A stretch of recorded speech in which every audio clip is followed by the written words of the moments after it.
Кармен Бау центар. Се што ви треба на едно место.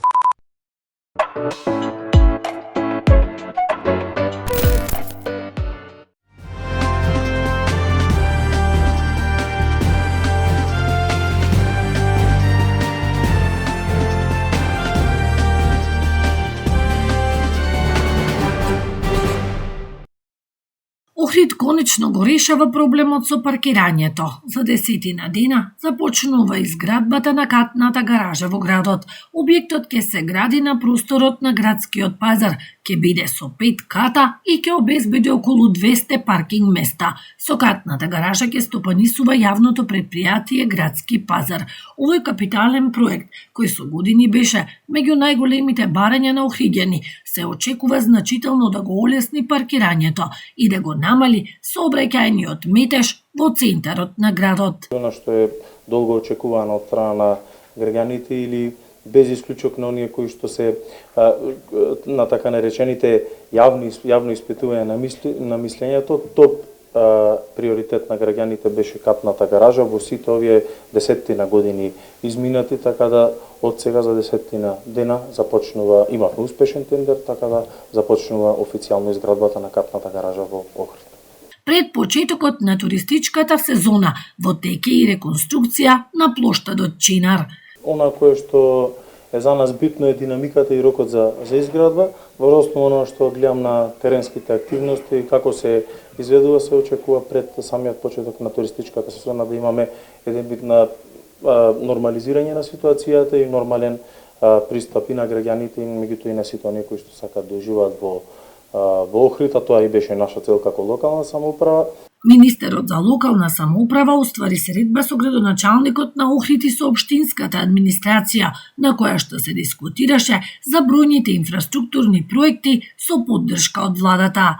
Главен фокус на средбата што ќе следи ќе биде ставена на веќе отпочнатиот процес во делот на предлог на измените на законот за меѓуопштинска соработка, која што е една суштинска алатка за овозможување на така наречена заедничка администрација, тоест оние кои што се поразвиени како локални самоуправи да можат посоодветно да им помогнат на оние на кои што им е потребна таква помош во делот на администрација и секако од наша страна ќе бидат презентирани мерките и можностите кои што ги нуди ресурсниот центар и во делот на пренос на знаење, на експертска помош која што ја ставаме на располагање на општините, но и во сите останати сфери кои што ресурсниот центар ги нуди за помош и поддршка на општините. Општина Охрид денес е финансиски стабилна и продолжува со инвестиции во инфраструктурни проекти за поквалитетен живот на граѓаните. На работната средба на министерот за локална самоуправа Златко Перински со градоначалникот Кирил Пецаков, членовите на Советот и општинската администрација денеска во Охрид се разговараше за тековни идни проекти во градот. Градоначалникот Пецаков истакна дека локалната самоуправа веќе има реализирано и добиено значајни проекти во соработка со министерството, кои придонесуваат за развојот на општината. Преку двата јавни повиси за финансирање на инфраструктурни проекти во општините, владата на општина Охрид ја одобри 24 проекти во вредност од над 9 милиони евра. Разговаравме за многу значајни проекти за кои што во минатото сме се обврзале заеднички да ги работиме, сме аплицирале како локална самоуправа, пред се во она што представува поддршка на јавните предпријатија и нивен нормално развој, што за нас е значајно и по однос на опрема и по однос на возила, но и на сето она кое што представува приоритет на самите јавни предпријатија, секако дека ние како локална самоуправа имаме заедно со министерството и аплицирано, но и добијано доста проекти кои што и за нас лично значеле како локална самоуправа и секако работиме на еден, да кажам, туристички производи кои што ќе представуваат дополнително позитивна презентација на општината Охрид во сите оние идни активности кои што за нас ќе се потребни. Министерот Перински нагласи дека Охрид е финансиски стабилна општина која активно инвестира во инфраструктурата, што директно влијае на квалитетот на животот на граѓаните. Секако се отвори и темата за можноста во делот на апликација на меѓуграничната соработка за која што Министерството за локална самоуправа е одговорно. Она што го слушнав од градоначалникот навистина ме импонираше. Општина Охрид е финансиски стабилна општина, општина која што инвестира во инфраструктурата, што е основа за овозможување на поквалитетен живот на граѓаните. Сега ќе имаме можност да поразговараме и со општинската администрација, секако и со советниците, како креатори на локалните политики, затоа што на тој начин цениме дека најдобро и наједноставно можеме да креираме законски решенија кои што соодветствуваат согласно потребите на граѓаните, но и согласно потребите на општинарите, општинската администрација, која што треба да ги имплементира сите овие мерки и проекти.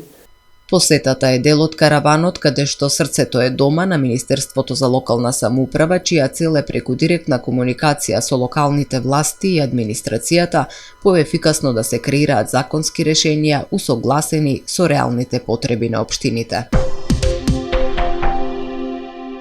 Во годината кога се одбележуваат 25 години од смртта и 136 години од раѓањето на доктор Анастас Коцарев, светски познатиот научник и патриот, денеска во Охрид беше откриена спомен плоча на неговата родна куќа. Спомен обележието заеднички го открија неговата внука Сонја Коцарева Трпезановска и градоначалникот на Охрид Кирил Пецаков. Коцарев, роден во Охрид во 1890 година, е еден од пионерите на радиотерапијата и радиографијата, соработник на Нобеловката Марија Кири и активен поддржувач на македонската кауза во Европа. За неговиот исклучителен придонес во медицината и борбата за независна Македонија, вчера постхумно му беше доделен орденот Илинден 1903 од претседателката Гордана Силјановска-Давкова. Денес стоиме тука пред куќата во која се родил доктор Анастас Коцарев, охриѓанец, патриот и светски признат лекар-онколог, кој иако краток својот живот го посветил на науката и преку своите патриотски дела се вградил во борба на македонскиот народ за своја држава. Како што веќе знаете, вчера во Скопје, во претседателската вила Водно, беше доделен но државно одликување орден Илинден 1903 на доктор Анастас Коцарев, а денес тука во Охрид го откриваме ова спомено бележје на неговата родна куќа.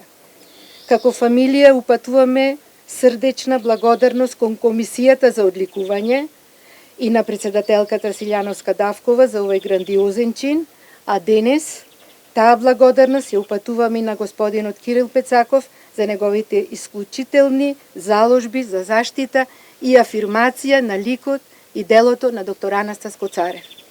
Исполнети сме со радост и гордост што присуствуваме на овој настан и што конечно на заборавениот Анастас Коцарев му се оддава почест во неговиот роден Охрид. И полагаме надеж дека еден ден тој ќе се врати во Охрид, каде секоја година достоинствено ќе го чествуваме. Во рамки на одбележувањето во музеот куќата на Робевци беше изложен орденот Илинден 1903 заедно со единствениот портрет со оригинален потпис од Коцарев, донирани од неговото семејство. Конечно сме сведоци дека на заборавениот Анастас Коцарев му се дава музејско представување во неговиот роден град и полагаме надеж дека еден ден тој ќе се врати во Охрид, а со тоа ќе се збогати милениумската и непресушна историја на вечниот наш Охрид, порача од семејството.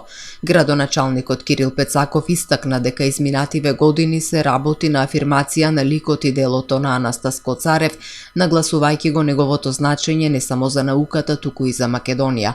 Тој посочи дека поставувањето на спомен плочата е дел од еден поширок процес во кој што тој лично е инволвиран и кој ќе продолжи со нови иницијативи со цел Коцарев трајно да остане во колективната меморија.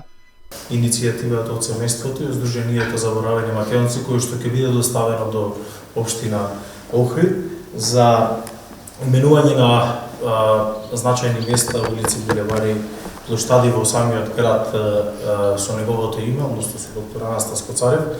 Јас ќе ја прифатам, ќе ја доставам до самиот совет и она што започнавме како идеја, односно што го дадов како идеја пред 2,5-3 години скоро со самата реконструкција на плоштадот Чирор, некако самото ќе се поклопи и плоштадот Чинар во Охрид ќе биде преименуван во доктор Анастас Коцарев. Така да, горе-долу ќе завршиме една приказна која што сме ја отпочнале, но тука не застануваме, продолжуваме како Сдруженијето на заборавени македонци со работата поврзано со собирање на материјали, документи, писма и така натаму, поврзани со Анастас Коцарев, така и со ние нашата работа, односно кога кажам ние, мислам на јас како градоначалник на Охрид и семејството, каде што почнавме иницијативата за префрлање на неговите мошти од Парис, општина Бонди во општина Охрид, меѓутоа тоа е процес, здравје, тековно ќе видиме како ќе оди, меѓутоа ние нема да престанеме со нашата иницијатива, тогаш ќе ја комплетираме, мислам дека ќе видиме комплетнија. За Заботи музеј Охрид представува чест и гордост да биде домаќин и чувар на значајните експонати поврзани со ликот и делото на Анастас Коцарев во прекрасната куќа на Робевци, истакна директорот Горан Патчев. Честувањето и сеќавањето на нашиот сограѓани не е само што ја збогатува нашата национална историја, но е и туристичката понуда на градот. За оние кои се интересираат за нашата богата историја и основ за понатамошно проучување на животот и делото и негова валоризација за идните генерации. Со ова се збогатува списокот на плејада познати охриѓани од периодот на преродбата на Охрид и тоа најнепосредно соседство, што е интересен факт, сега ќе ви прочитам, почнувајќи од Гемиџијата Бошнаков, Воводите Методи Патчев, Христо Узунов, па понатака Коста Абраш, Григор Паличев, кои ја формира така наречената патека на великани, која е на растојание од само 350 метри. Јас верувам дека ве уверувам вас, ќе се грижиме и негуваме, избогатуваме сеќавањето на доктората на Коцарев и понатака. Семејството на Коцарев и Сдруженијето Заборавени македонци се заблагодарија за поддршката на општина Охрид, Завод и музеј и порачаа дека и понатаму ќе ја збогатуваат оваа збирка и ќе го чуваат споменот за доктор Коцарев. Трпе Инвест ви донесува метео на ТВМ. Во Охрид денеска имавме променливо облачно време со услови за повремени локални врнежи од дожд. Максималната дневна температура се искачи до 19 степени. Утре во Охрид времето ќе биде променливо облачно и потопло. Утринската од 9 степени, а максималната дневна до 22 степени. Ќе дува слаб до умерен северен ветер. Температурите во Македонија утре во интервал од 7 до максимални 25 степени. За време на викендот времето ќе биде променливо облачно со сончеви периоди. Утре и во сабота ќе има појава на локален дожд со услови за ретки грмежи. По преодна стабилизација од вторник повторно времето ќе биде нестабилно со врнежи од дожд.